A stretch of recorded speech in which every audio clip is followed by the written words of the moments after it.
encontros de Jesus. Então, convido vocês a viajarem. Eu sei que está todo mundo impressionado, né, com a guerra que está acontecendo em Israel, com a guerra da Ucrânia. Tem um franco-atirador numa cidade nos Estados Unidos atirando e matando muita gente. É violência urbana. O que a gente vai estudar essa noite aqui, esse encontro que Jesus teve com Nicodemos, é a solução para o mundo. É a solução para o mundo. Se todo mundo entendesse isso que Jesus tentou ensinar para Nicodemos, a gente não estaria na situação que nós estamos. Mas isso tudo só vai se resolver com a volta do nosso Mestre Jesus Cristo. Enquanto isso, a gente vai labutando, vai lutando aqui nessa vida. Convido vocês a viajarem comigo, então, lá para aquela região onde está acontecendo a guerra. Vamos para Jerusalém. Uma noite de Jerusalém. João capítulo 3. João capítulo 3, verso 1 em diante. Eu começo lendo assim, olha, 3, verso 1. Havia um fariseu chamado Nicodemos, uma autoridade entre os judeus. Só nessa primeira frase aqui, a gente já poderia falar muita coisa, porque já no primeiro verso, o evangelista aqui, João, ele já dá uma série de informações importantes que vão nortear o que é a conversa daqui para frente. Então ele fala assim que Nicodemos era um fariseu. Fariseu, quem são os fariseus? Fariseus eram as pessoas que eram extremamente especialistas na Torá, na lei, na Bíblia conhecida da época, o que a gente chama hoje de Velho Testamento. Eles eram os doutores nisso. O fariseu também era alguém que acreditava que ele tinha algum mérito diante de Deus. Então, ele podia se autossalvar. E por fazer alguma coisa boa, Deus o recompensaria. Muito parecido com alguma teologia da prosperidade que a gente tem hoje, né? Não é muito diferente, não. Com a diferença que a gente não está falando só de dinheiro aqui, a gente está falando de ações. Então, se eu faço alguma coisa boa para alguém, Deus é obrigado a me recompensar. E dessa maneira, então, Deus olha para o Wesley e fala, nossa, olha ali, alimentou alguém, deu uma esmola e tal, então Wesley é bom mesmo. O fariseu tinha esse pensamento. E pior, ele cobrava isso das demais pessoas. Então, às vezes, ele cobrava dos outros um padrão que ele mesmo não conseguia manter. O que a gente chama de legalista. Levava a lei ao pé da letra e exigia que todo mundo fizesse o mesmo que ele não conseguisse. Os fariseus também eram nacionalistas. Então, vocês sabem que Israel estava sob o jugo romano. E essa guerra que está acontecendo lá tem muito a ver com esse período aqui também. E o maior desejo, né, a maior aspiração de um nacionalista judeu nessa época era que Israel conseguisse se libertar de Roma e se tornar aí uma potência que dominasse o mundo todo. Fariseu, doutor da lei.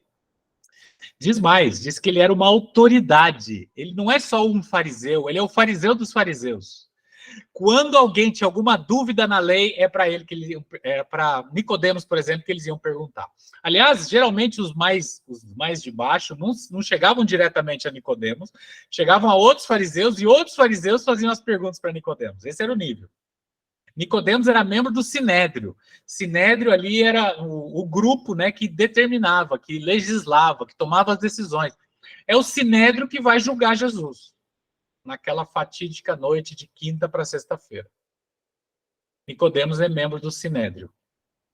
Ele tinha uma reputação a zelar. Lembre-se disso. Nicodemos tinha uma reputação a zelar. Só que mesmo sendo isso tudo que ele era, Jesus o incomodou. Se você olhar o capítulo 2 de João, capítulo exatamente anterior, vai aparecer aqui Jesus expulsando os mercadores do templo. Isso chamou muito a atenção. E não só isso chamou a atenção de Nicodemos, porque quem é esse homem que faz uma coisa desse nível? Quem é esse cara que ousa enfrentar as autoridades do templo? Mas não é só isso, os ensinamentos, os milagres, a coragem de Jesus, tudo isso impressionou demais Nicodemos, a ponto dele falar: não, eu preciso conhecer essa pessoa, eu preciso ver ele em pessoa, pessoalmente, eu preciso falar com ele. Eu já não aguento mais ouvir falar sobre ele. Não, eu preciso conhecê-lo. E Nicodemos, então, impressionado, ele marca esse encontro com Jesus. Afinal de contas, se esse homem não fazia parte das universidades da época, não participou das escolas rabínicas, como é que ele tinha tanto conhecimento e tanta autoridade? De onde vinha tanta coisa? Nicodemos quer descobrir. Nicodemos quer descobrir. Lembrando que Nicodemos, para chegar onde chegou, ele certamente foi um dos destaques nas escolas rabínicas. Né? Ele se preparou para ser um doutor da lei. Ele atingiu o ápice de que um fariseu poderia atingir. Ele dominava as escrituras, ele coordenava o sinédrio. Era alguém extremamente... Está entre os chefes da nação. Alguém extremamente admirado. Aqui tem uma curiosidade do nome Nicodemos.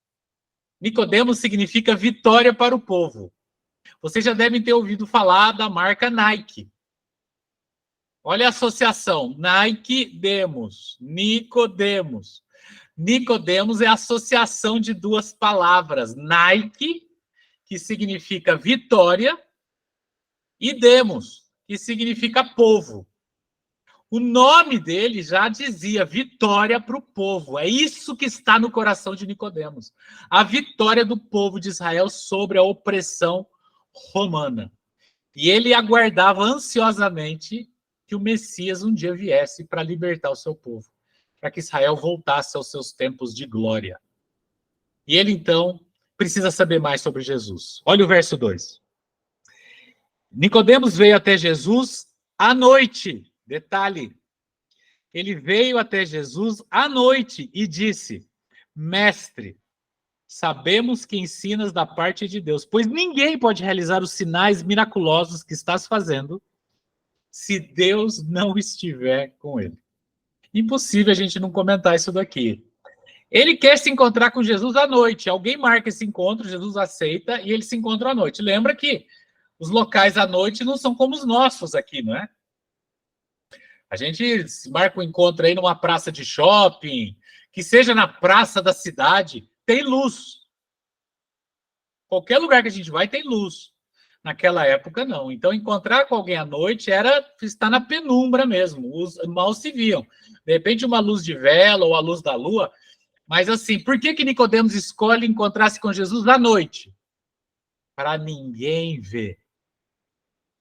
Nicodemos não queria colocar sua reputação em risco. Porque, apesar de Jesus ser alguém que chamava muito a atenção, os pares de Nicodemos, os outros líderes, muitos dos líderes, não curtiam a pessoa de Jesus. E ser visto na companhia dele era pegar muito mal. É verdade que quando a gente começa a estudar o Evangelho, principalmente o Evangelho de João, a gente vai ver que muitos fariseus seguiam Jesus de longe. E Nicodemos não está muito diferente. Ele quer se encontrar, mas desde que minha reputação não fique em risco. Ninguém pode me ver como mestre. Tem alguma coisa nele que me atrai, mas eu não quero que ninguém me veja com ele. É esse o nível de conversa que a gente está tendo aqui. Pois muito bem. Para evitar ainda que a sua consulta parecesse algo muito pessoal, né? Para que Nicodemos fale, não sou eu que estou admirando, não. Olha como é que ele começa a conversa, ó. Mestre, sabemos. Ele se coloca como um portador de um grupo. É como se fosse assim, olha, tem um grupo que tem algumas dúvidas e tal, eu vim trazer essas dúvidas para o senhor, para não ficar uma coisa muito pessoal, minha e sua, né? E ele fala, sabemos, ele vem como se houvesse um grupo de pessoas querendo falar com Jesus. Só que diante de Jesus, Nicodemos, ele sente, vamos dizer assim, ele sente a grandiosidade de Cristo. Ele não estava diante de alguém comum. E a maior prova disso é que olha como ele se apresenta aqui, mestre. Gente, Nicodemos é o mestre. Nicodemos é o doutor da lei. Nicodemos é que tem o diploma universitário, o PhD, o pós-doc. É o Nicodemos que tem o título. Mas ele chega para um ex-carpinteiro de Nazaré, alguém que era odiado por boa parte dos líderes, e chama de mestre. Parece que ele não sabe muito bem. Parece que diante... Sabe quando você chega diante de alguém assim, que você planejou falar um monte de coisa e engasga? Você não sabe o que dizer. Nicodemos está meio assim. Parece que a presença de Jesus era algo muito forte. E ele, mestre, ele se apresenta como mestre. E alguém fala assim, nossa, Jesus pode ter se sentido lisonjeado, né? Imagina se chega para nós. Imagina se é para o Wesley isso. Nicodemos, um doutor suprassumo, chega em mim e fala assim, mestre, olha isso, aquilo. A primeira coisa que a gente pensa, quer ver? Um exemplo, vai.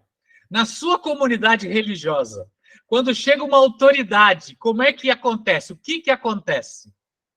De vez em quando aí no Facebook, em outras redes sociais, apareceu um artista na igreja, no culto de determinado dia. Todo mundo tira selfie, publica, não sei o quê, papapá, papá. Porque imagina se a gente consegue converter Nicodemos. Eu fico pensando nos discípulos. João está aqui presenciando, né, o encontro. Eu não sei se tem outros discípulos, parece que não, porque é só João que relata esse encontro. Eu e vocês aqui estamos numa árvore aqui de longe, vendo distante o que está acontecendo ali, então a gente não conta. Mas você imagina se a gente converte Nicodemos? Alguém influente, alguém rico, alguém poderoso. Imagine o quanto que a causa ia ganhar, imagina que espetáculo que seria. Só que Jesus não se impressiona com isso. Jesus não está nem aí se as pessoas o estão bajulando. Mais de uma vez a gente percebe isso. E Jesus não se preocupava muito, ou melhor, ele se preocupava mais em despertar a consciência das pessoas do que em ganhar adeptos. E como Nicodemos se apresenta como um discípulo, já que ele chama Jesus de mestre, o interessante aqui é que Jesus, então, segue como mestre e atua como mestre. E é Jesus que vai conduzir essa conversa. Acho isso muito bacana. Nicodemos foi até Jesus porque ele esperava a vinda do Messias, e com ela uma reforma que faria Israel virar uma superpotência de novo. Ele acreditava que era preciso o nascimento de uma nova ordem, de um novo sentido para as coisas, de uma nova autoridade. E então ele chega, ele vai até Jesus, e mestre e tal, mas olha o que Jesus fala. Jesus vai na lata, olha o verso 3. Jesus vira para Nicodemos e fala: ninguém pode ver o reino de Deus se não nascer de novo. Não tem bajulação, não tem negócio de, muito obrigado, que legal, prazer estar com você, Nicodemos. Não. Nicodemos, eu sei o que vai no seu coração. Você quer ver um reino novo nascer. Eu sei que você anseia ver um... Tudo isso aqui está nas entrelinhas, né? Eu sei que você anseia pelo Messias, você anseia para que Israel seja um novo reino. Então eu vou dizer uma coisa para você. Ninguém entra no reino de Deus se não nascer de novo. De cara. Claramente, Nicodemos fica desconcertado diante da afirmação de Jesus. Parece que ele nem entende direito o que Jesus quis dizer, ou ele não quer entender o que Jesus está querendo dizer aqui. Ele quer uma mudança, é verdade que ele quer uma mudança, mas o que isso tem a ver com nascer de novo? Não, vamos falar de política, vamos falar dos seus planos, vamos falar como é que o senhor pretende implantar seu reino. Passe aí a sua plataforma política, os seus planos. O que vai acontecer? Jesus fala, você quer entrar no reino de Deus, Nicodemos? Você precisa nascer de novo. E olha o que Nicodemos responde, verso 4. Como alguém pode nascer de novo sendo velho? É claro que não pode entrar pela segunda vez no ventre da sua mãe e renascer. Parece que Nicodemos está um pouco irritado aqui até. O esclarecimento, não sei se isso aqui é ingenuidade ou é ironia. Pode ser os dois aqui. Como é que alguém vai nascer de novo sendo velho? Você quer que eu entre de novo na minha mãe para sair de novo? O que você quer dizer com isso? Começar de novo? Isso não só é impossível, como é desnecessário. Afinal de contas, do Nicodemos honrado, do Nicodemos sincero, do Nicodemos religioso, a gente não pode aproveitar nada. Do que eu tenho de bom, não posso aproveitar nada. O senhor está dizendo que eu tenho que ser quebrado. Eu tenho que nascer outra vez. Do que eu criei, do que eu ganhei, do que eu conquistei, do que eu sou bom. Não dá para aproveitar nada. É nascer de novo, é começar de novo. Lembre-se que Nicodemos é um fariseu, e o fariseu acredita que a salvação vem pelos seus próprios esforços, mediante as suas boas obras. A gente, ao estudar o livro de Tiago, a gente viu que a fé é acompanhada de boas obras. Mas as boas obras sem fé também não servem de nada. Nicodemos não entende como é que Deus pode mudar alguém respeitando a sua liberdade. Não está entrando na cabeça de Nicodemos. Ele parece que não entende a proposta de Jesus. A sugestão de Jesus parece utópica, parece impossível. Afinal de contas, cada um de nós é filho do seu passado. Cada um de nós carrega uma herança. Como é que a gente simplesmente vai se livrar de tudo isso? Mas o que Jesus está dizendo é que para entrar no reino de Deus, é preciso que Deus reine em minha vida. E parece que a gente hoje está tão distante disso, ou a gente é criado de uma tal forma que a gente está tão distante disso, que realmente a gente precisa começar de novo e precisa nascer outra vez para que isso aconteça. E aqui vem uma das partes que eu acho mais lindas. Jesus usa essa figura de linguagem do novo nascimento. O novo nascimento não é algo que é pedido para mim. Ó, presta atenção nisso aqui. O novo nascimento não é algo que é pedido para mim, mas é algo que me é oferecido. Ninguém pode dar um novo nascimento a si mesmo. Para nascer, a gente depende de outros. Eu sei que o Roberto não é especialista nessa área, Carol, mas todo mundo já viu um parto aqui. Ninguém pode nascer sozinho. A gente depende de outras pessoas. A experiência do novo nascimento se parece com um parto físico, até nisso. Que raras vezes um parto acontece sem dor. O novo nascimento também não acontece sem dor. Raramente acontece sem dor. Raramente acontece sem traumas. Raramente acontece sem... Qual frase? Qual frase você quer? Eu acho que ela quer falar sobre o novo nascimento. O novo nascimento está disponível. É que a gente está na mesma coisa anotando aqui, Carol. Eu vou de novo. Vou lembrar aqui, ó. O novo nascimento não é algo que nos é pedido, mas é algo que nos é dado. Porque ninguém pode dar um novo nascimento a si mesmo. Eu não consigo nascer sozinho. Eu preciso. O novo nascimento é uma graça de Deus. Então, se alguém um dia exigiu de você que você precisava nascer de novo, porque você precisa fazer isso, aquilo, aquilo outro, lembre-se, o novo nascimento é uma graça do nosso Pai Celestial. O homem é incapaz de se reconstruir sem a ajuda divina. E para iniciar uma nova vida, é imprescindível que cada um de nós se conscientize da sua necessidade de ajuda. Se você está tentando nascer sozinho, se você está tentando... Cara, Jesus está dizendo, novo nascimento, sozinho você não consegue. E ante a perplexidade de Nicodemos, Jesus fala a mesma coisa, mas agora de uma forma diferente. Olha o verso 5. Nicodemos, ninguém pode entrar no reino de Deus se não nascer da água e do Espírito. O que nasce, verso 6, o que nasce da carne é carne, mas o que nasce do Espírito é Espírito. Não se surpreenda pelo fato de eu ter dito que é necessário que vocês nasçam de novo. O vento sopra onde quer, você o escuta, mas não pode dizer de onde vem nem para onde vai. Assim acontece com todos os nascidos do Espírito. Para um doutor da lei, Jesus citar esses elementos aqui, olha, vento, sopro, espírito, é muito significativo, porque no hebraico, o termo ruá, ele é igual para todos. Ar, vento, espírito, é o mesmo termo. E aonde que a gente encontra isso? Lá no Gênesis, na criação. Vocês se lembram lá? E o Espírito de Deus pairava sobre as águas. Então, na cabeça de Nicodemos, na cabeça de alguém que está ouvindo isso de Jesus, Ele está entendendo que Jesus está falando de uma nova criação. Ele está falando de um novo processo criativo aqui. O novo nascimento é uma nova criação.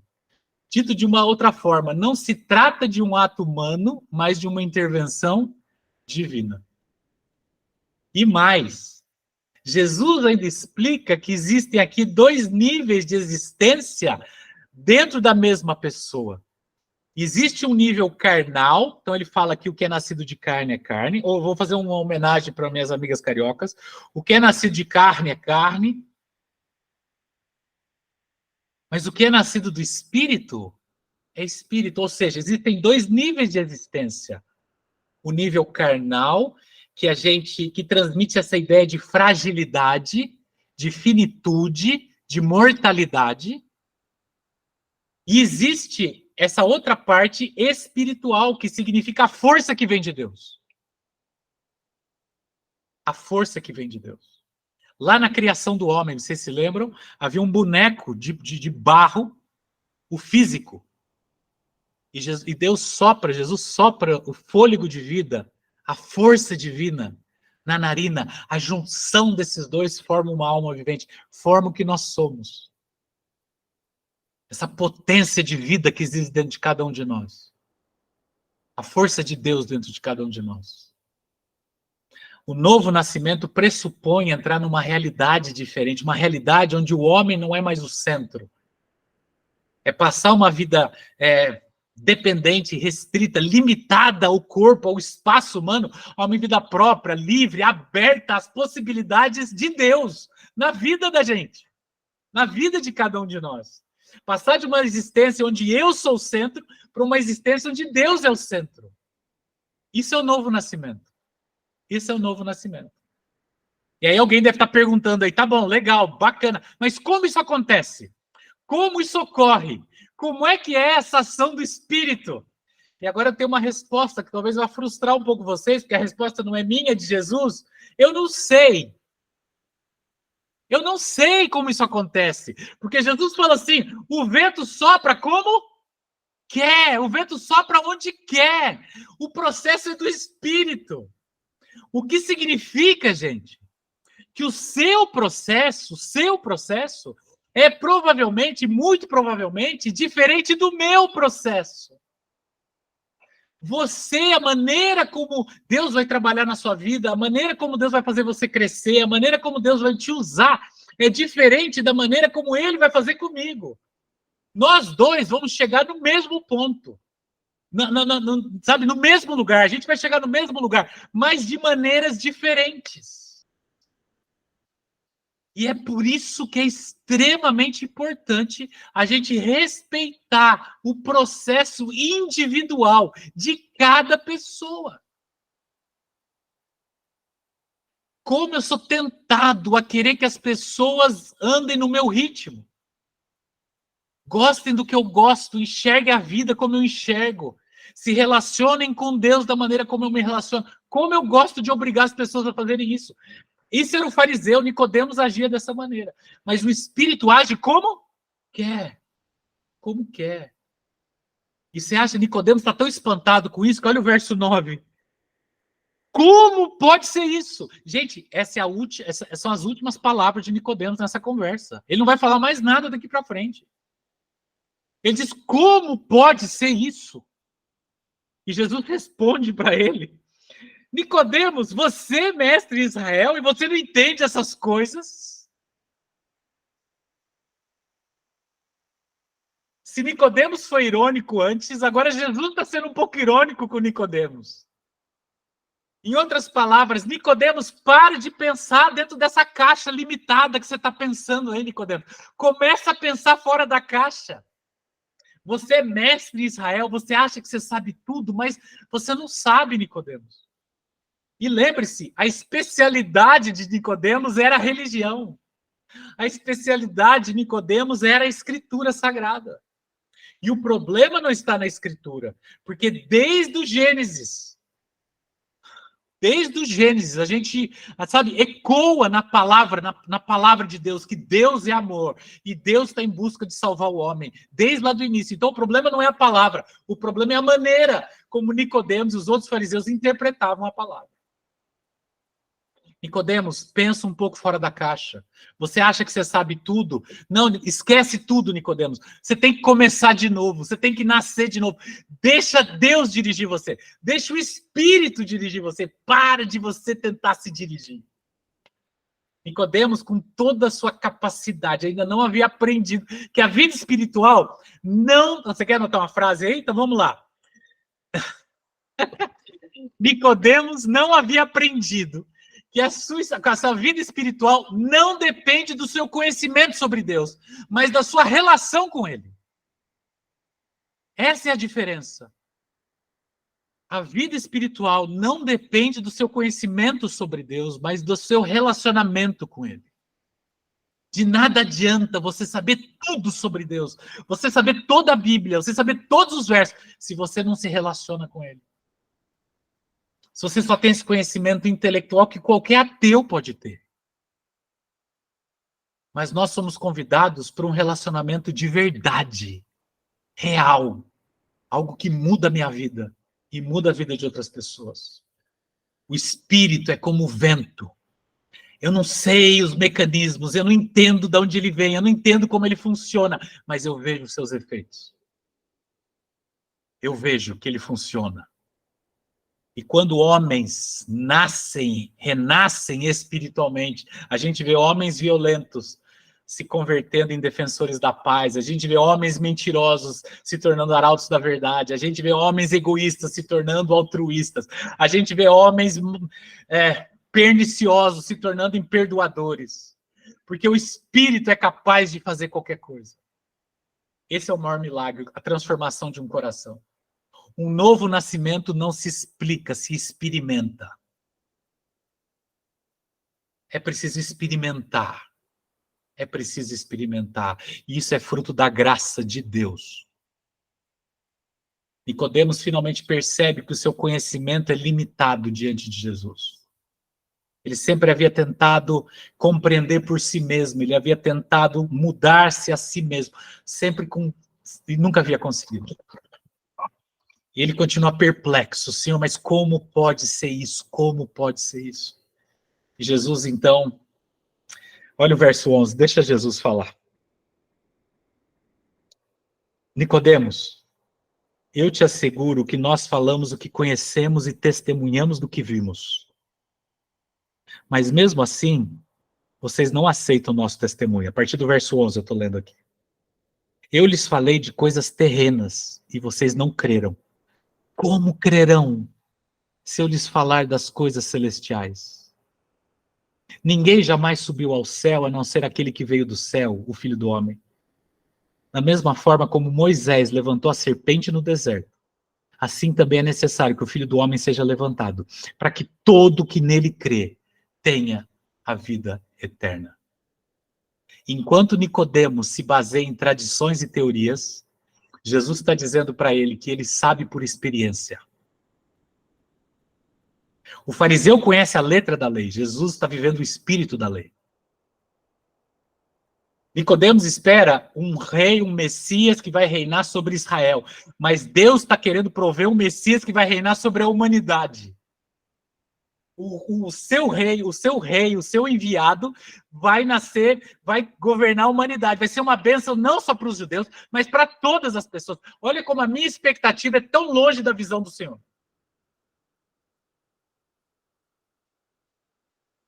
Jesus assume para Nicodemos que ele é o Messias. Você está vendo isso daqui? Ele fala, Nicodemos, você está procurando o Messias? Eu sou o Messias. Só que é o seguinte, eu estou falando de coisas tão simples para você, que se eu começar a falar das espirituais, você não vai entender. Se eu falar do meu reino do céu, você ainda não vai entender. Então presta atenção aqui. E aí Jesus usa uma figura que é extremamente conhecida por Nicodemos. Moisés. E se vocês quiserem ler essa história, está lá em Números, capítulo 21. Eu não vou falar agora porque não vai dar tempo aqui. Eu quero que vocês falem um pouco também. Mas lá Moisés levanta um estandarte que tem uma imagem, e todo mundo que olhava para as serpentes estavam picando o povo estava morrendo, e todo mundo que olhava para o estandarte que Moisés levantava era salvo. Uma imagem viva na cabeça de Nicodemos.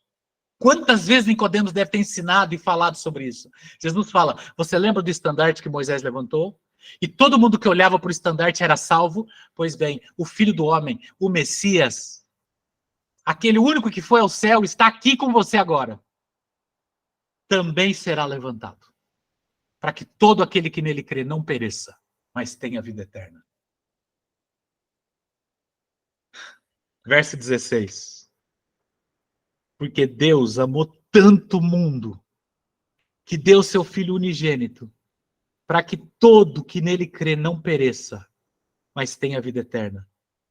Pois Deus enviou o seu Filho ao mundo, não para condenar o mundo, mas para que esse fosse salvo por meio dele. Quem crê no Filho não é condenado, mas quem não crê já está condenado, por não crer no nome do Filho unigênito de Deus. Esse é o julgamento. A luz veio ao mundo, mas os homens amaram as trevas e não a luz, porque as suas obras eram más. Quem pratica o mal odeia a luz e não se aproxima da luz, temendo que as suas obras sejam manifestas ou reveladas. Mas quem pratica a verdade vem para a luz, para que se veja claramente que as suas obras são realizadas por intermédio de Deus. Gente, Deus ama sem barreiras e deseja a felicidade sem limites. O seu objetivo ao enviar Jesus Cristo, ao Messias vir à Terra, não foi para condenar o mundo, mas foi para salvar as pessoas. Porque as pessoas já estavam condenadas sem Jesus.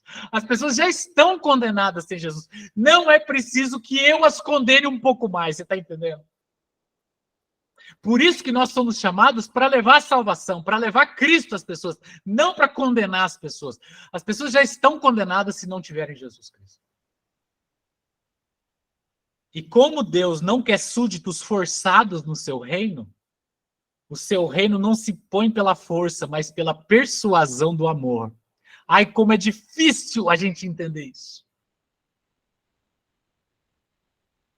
Aqui Jesus responde uma pergunta que Nicodemos nem chegou a formular, em que a gente fez agora há pouco. Como isso acontece? Como isso pode acontecer?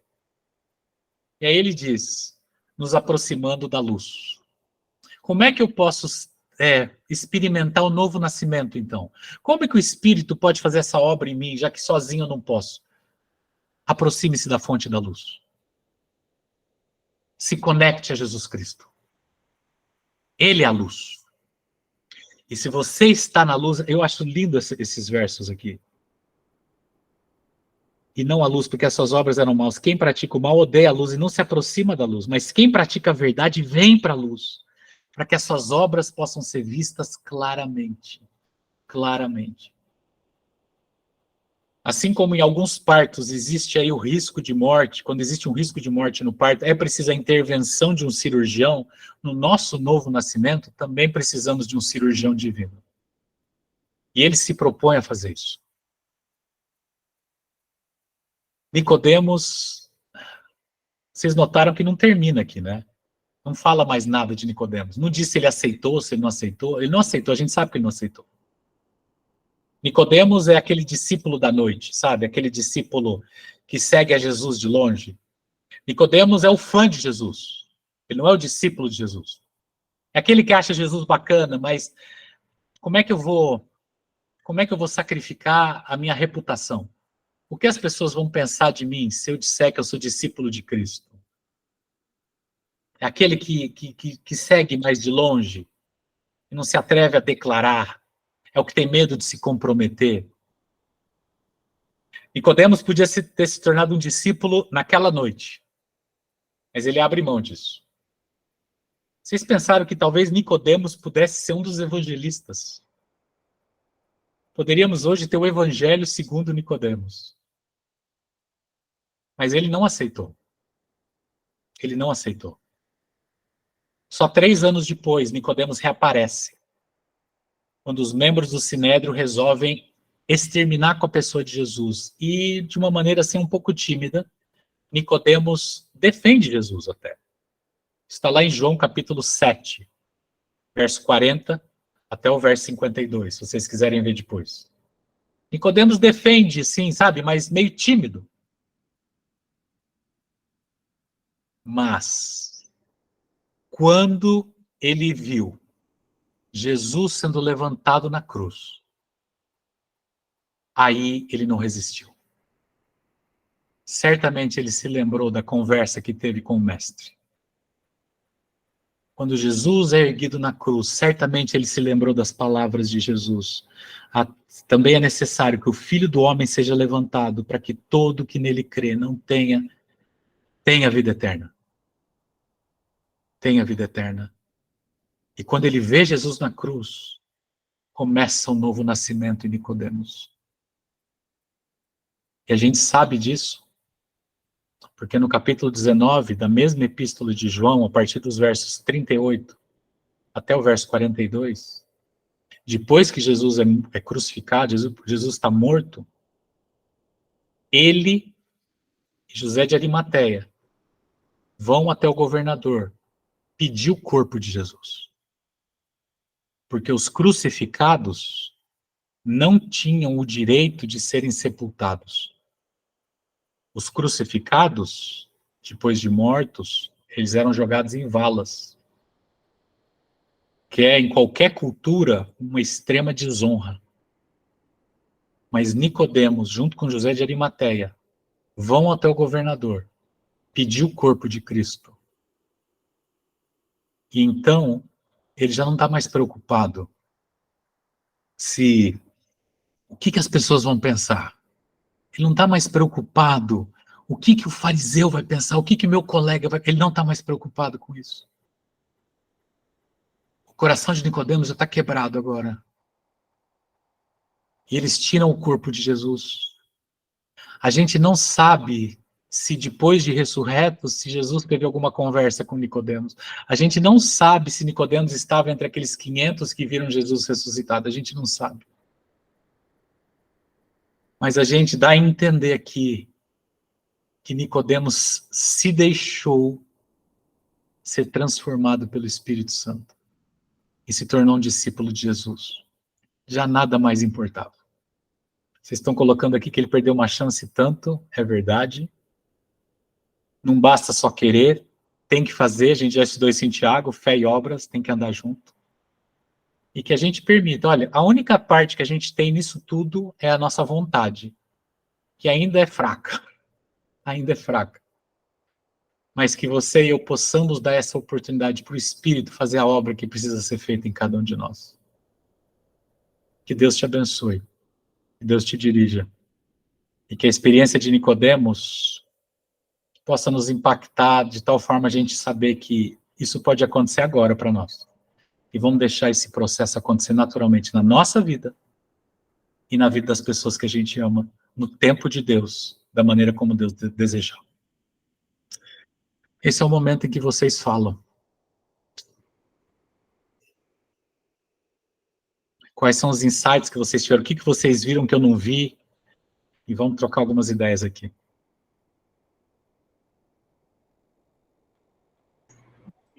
Eu gostei, Wesley, quando você falou que, na verdade, assim, é algo que a gente sabe muito na teoria e não vê na prática a questão do Espírito Santo, né? A gente tem inúmeros relatos na Bíblia do trabalho do Espírito Santo, a gente vê pessoas falando, o Espírito Santo. Eu vejo ainda uma pobreza de conhecimento mesmo nosso sobre o trabalho do Espírito Santo. E o que acaba acontecendo com essa falta de conhecimento, até de experiência mesmo com o Espírito Santo, é que a gente quer forçar as pessoas a terem atitudes, a terem mudanças, achando que é a gente quem ajuda o Espírito Santo a alguma coisa. Então, eu acho que a maior prova de que nada é forçado é essa história aqui de Nicodemos com Jesus. Jesus não forçou nada e passou-se ali o tempo, e aí realmente houve o trabalho do Espírito Santo, né? Então, eu acho assim que a gente tem que ter esse olhar de de amor mesmo para com os próximos, e digo próximos porque geralmente a gente quer a mudança daquele que é bem próximo da gente. A gente não quer converter o... Não, é alguém que está aqui dentro de casa, que eu vejo todo dia, e a gente quer forçar a barra. Só que esse verso fala, o vento sopra para onde quer. Você escuta e não sabe de onde vem. Assim é o trabalho do Espírito Santo. Não é que a gente ligou o ventilador para o vento soprar, né? Não é dessa forma o trabalho dele. Isso é bem interessante. Imagina, Carol, se a gente realmente tivesse essa consciência, o quanto mais nós buscaríamos a influência do Espírito. E o quão pouco a gente busca isso. O Espírito Santo não é esse negócio de gritaria, sabe? Essa é a menor das manifestações. Vou nem entrar nesse mérito. Mas o Espírito é a mudança de um coração. É a mudança de vida, é a mudança da maneira da pessoa agir. É realmente a transformação. E é o Espírito que faz isso. Eu não tenho esse poder, essa possibilidade. Né? Rosângela, acho que levantou a mão. Então, uma coisa que me chama muito a atenção, quando você falou que quanto mais conhecimento você tem de Deus, isso não significa que você o conheça. Que o que faz você conhecer a Deus é o relacionamento que você tem com Ele. É isso. Então, hoje em dia, a gente vê muito isso. As pessoas lê, a gente busca conhecimento, a gente tem que conhecer a Deus e mergulhar, né? Às vezes, a gente tem que buscar para mergulhar. E, na verdade, muitas vezes, a gente, quando busca no conhecimento, a gente acha que está cheio, né? E como a Carol falou, a gente está querendo forçar as pessoas. Não, você tem que ler, você tem que... E a tua vida, quando ela está plena do relacionamento, num relacionamento com Deus, ela influencia o outro. Você não precisa ficar pregando a letra o tempo inteiro. É isso. Porque você precisa pregar atitude, a pessoa ser atraída pela transformação que ela viu na sua vida. Então, muitas vezes, a gente está lendo, buscando, mas a gente não está vivendo. A pessoa pensa... a palavra de hoje, eu acho que trouxe uma reflexão muito forte. Como está sendo a minha vida? De alguém que nasceu de novo? Como as pessoas estão me vendo? Não é como eu me vejo, eu leio a Bíblia todos os dias eu leio, todos os dias eu gosto, eu leio livros. Isso não significa que você nasceu de novo, foi o que eu acabei de aprender agora. Então, será que a minha conduta, antes e depois, a minha mudança, a partir do momento que eu comecei a conhecer Jesus e a me relacionar com Jesus, inspirou alguém, fez as pessoas terem vontade de conhecer esse Jesus, viram alguma diferença em mim? É isso. É muito fácil dizer que me relaciono com Deus, mas e o que as pessoas estão vendo em mim? Denota um relacionamento com Deus?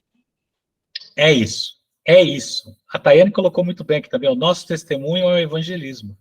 Se as pessoas não veem uma coisa boa em mim, se elas não veem a mudança na minha vida, na vida da minha família, no jeito que eu converso, é importante colocar aqui, o novo nascimento não é algo que acontece e é definitivo. O novo nascimento é um processo. Todos os dias. Nasci de novo, agora eu estou pronto. Não, eu estou em construção. Estou em reforma. Todos os dias a gente tem que buscar o que a gente chama de batismo do Espírito, todos os dias. E você falou muito bem, as pessoas têm que enxergar isso na gente. Porque senão é só algo da boca para fora. Carol. Que me impactou muito quando você falou, Wesley, que de certa forma Nicodemos ali estava numa caixa, né? Numa caixa, fechado. E que Jesus falou para ele, né? Em outras palavras, pense fora da caixa. E o que me impactou é quantas vezes eu não pensei fora da caixa e privei o trabalho do Espírito Santo. Porque quando a gente se limita à palavra lei, né? Não a palavra viva, estou falando a palavra morta, né? Que é aquela que não transforma nada. Exijo do outro alguma atitude, alguma postura, em cima só do que está escrito e não de uma vivência realmente salvadora. Eu estou simplesmente pensando dentro da caixa e não permitindo que o Espírito Santo me use, me transforme e me ajude a transformar outras pessoas.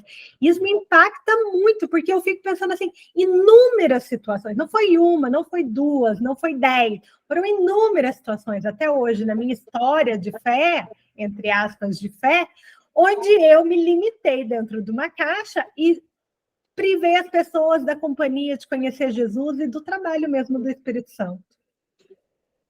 Isso me dói. E a gente tem que pensar o seguinte, pense em alguém agora que você acha que nunca vai querer ter nada a ver com Jesus Cristo, que nunca vai querer ter a fé que você tem. Pense em alguém agora que você acha que é impossível de ser alcançado. E agora que você pensou nisso, peça perdão a Deus. Porque o Espírito pode fazer coisas que a gente não imagina. A gente não sabe de onde vem, a gente não sabe como vai, a gente não entende o mecanismo, mas a gente sabe que ele pode. Portanto, não desista de ninguém. Pode ser que você não tenha os métodos. Pode ser que você não saiba os métodos. Pode ser que eu não tenha o método para alcançar o A ou B. Pode ser que eu não tenha. Mas que me coloque à disposição para o Espírito me usar da maneira como ele quer. E da maneira como ele pode. E ele pode tudo. Portanto, vamos acreditar mais, confiar mais e pensar fora da caixa, da nossa caixinha religiosa de conhecimento, achando que a gente sabe muita coisa.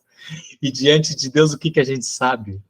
O que a gente sabe é uma colherzinha de chá diante de um oceano de conhecimento. É o que a gente sabe.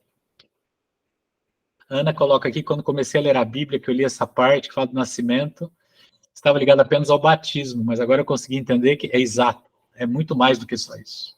É muito mais do que só isso, Ana. É a nossa transformação mesmo.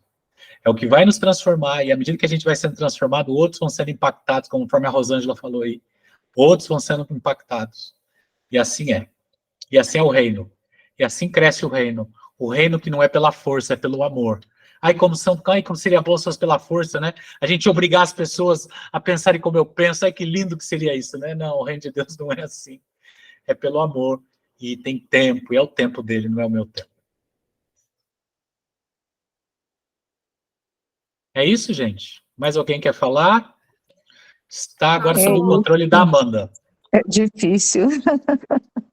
Lembrando que o nosso próximo encontro vai ser daqui a 15 dias, como de costume. Então, vai ser dia 9 de novembro, no mesmo horário, 7 horas da noite, no mesmo link. E vamos orar então, né, Wesley? Eu vou orar, gente, pautada nas anotações que eu fiz das coisas que o Wesley falou. Vou deixar aqui minha câmera, peraí. Senhor Jesus, nós queremos te dar graças por mais esse estudo, te agradecer pela vida do Wesley, faz aquele boom na nossa cabeça, né? Mas a gente tem, através da vida dele, aprendido muito, Senhor, e a gente quer te agradecer por isso. Obrigada por o Senhor nos reunir aqui, né? A gente não caiu aqui de paraquedas, não. Foi o Senhor que nos chamou para esse tempo. Que nós possamos respeitar o processo do nosso próximo, que o Senhor nos ajude a gente pensar fora da caixinha, nos ajuda, Senhor, a interpretar a Tua palavra, que o Senhor tome a direção, Senhor, do nosso barco, da nossa vida, que a gente possa crer na Tua palavra, no que Tu nos instrui, que a gente possa discernir a Tua voz. Queremos te agradecer, Senhor, pelo Teu amor, pela Tua fidelidade, pela Tua salvação, por o Senhor ter nos dado Jesus para nos salvar, pela nossa salvação, pelos livramentos que o Senhor nos dá constantemente, às vezes a gente nem sabe. Eu peço para que o Senhor coloque o Teu amor em nós, Senhor, que a gente possa, com graça, sabe, exalar o perfume de Cristo na vida do nosso próximo. Espírito Santo, nos traz a nossa memória. Nós vivemos o nosso processo, a nossa caminhada, até aceitar ao Senhor como Senhor e Salvador da nossa vida. E aí, né, começou a nossa caminhada mais próximo de Ti. Que a gente possa, de forma doce, de forma suave, de forma leve, né? O mundo já estressa tanto, já cansa tanto, já pressiona tanto, que a gente possa, às vezes, num sorrir, num abraçar, exercer algo sobre a vida do nosso irmão que o Senhor deseja. Que a gente possa praticar e andar na Tua verdade. Apresentamos, Senhor, como Wesley falou, né? A gente pensar naquela pessoa que é mais difícil. E aí ele falou, pede perdão, que o agir do Senhor é ilimitado. Então, agora a gente apresenta diante do teu altar essas pessoas que a gente vê, ou porventura venha ter pensado, e coloca expectativas no nosso coração, Senhor, com tudo que o Senhor vai fazer na vida dessas pessoas. O Senhor fez em nós e através de nós. A gente pede para que o Senhor faça de novo na vida dessas pessoas que ainda não te conhecem, Senhor. Que a gente possa permanecer firme até o fim com Cristo. Que o Senhor seja a nossa prioridade e nós possamos estar com o coração quebrantado e contrito para receber toda a transformação que o Espírito Santo quer fazer em nós.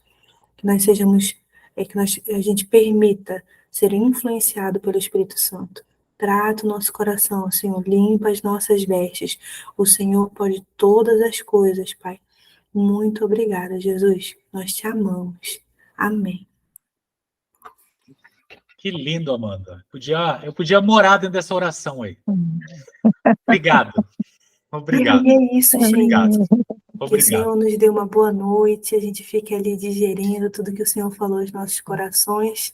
E até o próximo encontro. Deus abençoe vocês. Eu queria Tchau, falar uma gente. coisa, Oi. gente. Assim, eu queria Fala. agradecer o Wesley, porque uma coisa é você entrar numa sala e receber conhecimento. Outra coisa é você entrar numa sala e, além do conhecimento, você receber um incentivo, você receber o que é a prática.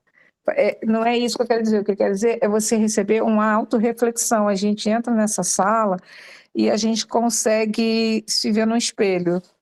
A gente consegue fazer uma análise, refletir acerca de como estamos. Isso é muito importante, porque a vida da gente é tão corrida, e quando a gente consegue parar, a gente está te ouvindo e trazendo para nós. A gente fica pensando, ai, fulano que tinha que estar ouvindo, muitas vezes a gente está no culto, ai, a pessoa tá, o Joãozinho tinha que estar aqui para ouvir isso, ai, meu marido precisava ouvir isso. Não, a gente entra nessa aula, parece que a gente desliga do mundo, a gente fica absorvendo e fica se analisando, se autodefinindo dentro do que ele está falando, e isso eu entendo que isso traz transformação para a gente, porque a gente se vê. Muito obrigado, que Deus continue te iluminando, te inspirando da maneira como você aplica a tua aula, que você faz a gente aplicar a palavra em nós, faz nos querermos aplicar na nossa vida, como se a gente estivesse começando tudo de novo. A gente tem essa vontade, eu quero começar de novo. Como a Carol estava falando, meu Deus, eu estava dentro da caixinha. Eu quero começar de novo, eu quero fazer algo novo, de novo. Né? Então, muito obrigada, que Deus te abençoe, que continue te inspirando para que você continue trazendo muitos a uma reflexão profunda. Você continue sendo espelho. Eu que saio daqui, que nos reflete. Eu que saio daqui com o coração aquecido. Eu saio daqui renovado cada encontro que a gente tem. Você pode acreditar. Eu saio renovado daqui, porque é a palavra que tem poder. Né? E do jeito que impacta você, me impacta também. Eu fico encantado, eu sei que vocês se encantam, porque é o mesmo espírito que está trabalhando aí e aqui, mesmo através dessa câmerazinha aqui. Aí você pensa que sabe alguma coisa e você vê que você não sabe nada, né? Quando você pensa assim, essa passagem aí, o que será de novidade que ele vai trazer? Fica aquela expectativa. Não é só a novidade da palavra, é a novidade de vida no Espírito. Você traz a palavra no Espírito. Glória a Deus por isso. Amém. Amém. Eu sou muito grata por estar nessa sala de aula, tá, gente? Também. Muito obrigada. Eu também. Tchau, gente. Boa semana. Até o próximo. Tchau, tchau. Tchau, tchau.